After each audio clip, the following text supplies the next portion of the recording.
सदियों से चला आ रहा है कि एक राजा का बेटा ही राजा बनेगा, पर इस रीत को एक राजा ने तोड़ दिया और दिखा दिया कि जरूरी नहीं है कि एक राजा का बेटा ही राजा बने।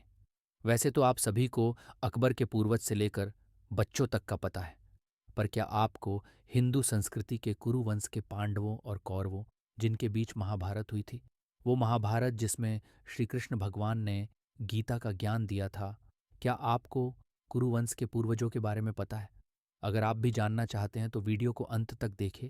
इस वीडियो को इतना शेयर करें कि दुनिया को सनातनी पूर्वजों के बारे में भी पता चले। वीडियो बनाने में बहुत टाइम लगता है, तो प्लीज़ वीडियो को लाइक और शेयर करें और चैनल को सब्सक्राइब करें। तो हम शुरू करते हैं राजा शांतनु से, जो द्वापर युग के राजा थे। राजा शांतनु की दो पत्नियां थीं, पहली गंगा और दूसरी सत्यवती। इसमें सत्यवती के दो पति थे, पहला पराशर और दूसरा राजा शांतनु। राजा शांतनु के पहली पत्नी गंगा के 8 पुत्र थे, जिसमें से 7 पुत्रों को गंगा ने नदी में बहा दिया था और 8वें पुत्र भीष्म पितामह थे। राजा शांतनु के दूसरी पत्नी सत्यवती के 3 पुत्र थे। पहले पति पराशर से एक पुत्र वेदव्यास जी और दूसरे पति राजा शांतनु से 2 पुत्र थे। पहला पुत्र चित्रांगद और दूसरा पुत्र विचित्रवीर्य। चित्रांगद की शादी ही नहीं हुई थी, इसलिए उनका कोई पुत्र ही नहीं था, और विचित्रवीर्य की 2 पत्नियां थीं, अंबिका और अंबालिका, पर उनका भी कोई पुत्र नहीं था। चित्रांगद और विचित्रवीर्य दोनों की मृत्यु होने के कारण कुरुवंश का कोई वंश नहीं था। इसलिए सत्यवती ने अपने पहले पुत्र वेदव्यास जी को बुलाया। वेदव्यास जी ने विचित्रवीर्य के पत्नियों से 2 पुत्र को जन्म दिया और तीसरा पुत्र एक दासी से हुआ। अंबिका से धृतराष्ट्र, अंबालिका से पांडु और एक दासी से विदुर। धृतराष्ट्र की पत्नी गांधारी थी, जिनसे उनके 100 पुत्र और एक पुत्री हुई, जिन्हें कौरव कहते थे। पांडु की 2 पत्नियां थीं, कुंती और माद्री।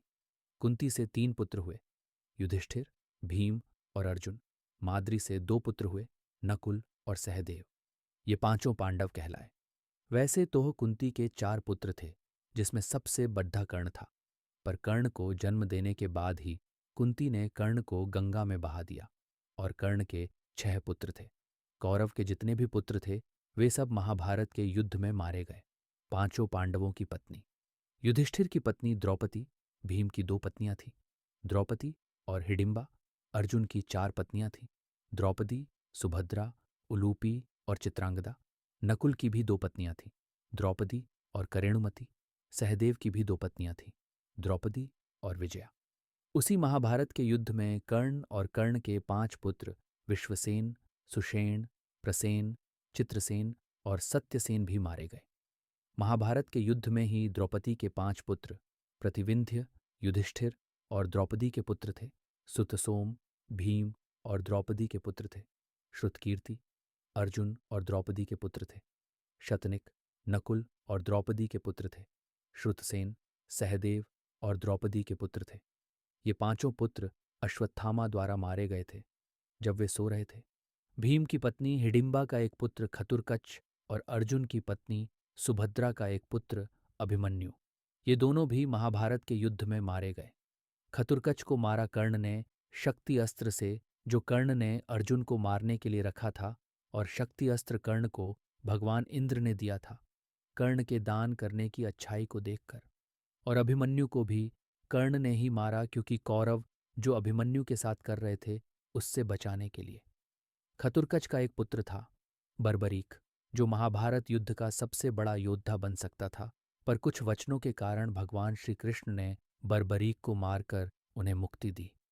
अगर आप बर्बरीक को नहीं जानते तो भगवान खाटू श्याम का नाम सुना है। भगवान खाटू श्याम ही बर्बरीक है। अभिमन्यु की पत्नी उत्तरा का भी एक पुत्र था, जिनका नाम परीक्षित था, लेकिन कर्ण का भी एक पुत्र था, विश्वकेतु। परीक्षित और विश्वकेतु का जन्म महाभारत के युद्ध के बाद हुआ था। परीक्षित को हस्तिनापुर का राजा बना दिया और विश्वकेतु को इंद्रप्रस्थ और अंग प्रदेश का राजा बना दिया गया। हमने राजा शांतनु से लेकर राजा परीक्षित तक ही क्यों बताया? क्योंकि भरत एक ऐसे राजा थे जिन्होंने राजा का बेटा ही राजा बनेगा ये प्रथा खत्म की थी। लेकिन ये प्रथा फिर से राजा शांतनु के वक्त से ही शुरू हुआ और राजा परीक्षित के वक्त पर खत्म हुआ। अगर आप चाहते हैं कि पूरे महाभारत को एक शॉर्ट मूवी में बनाऊं तो कमेंट में लिखना। जय श्री कृष्ण।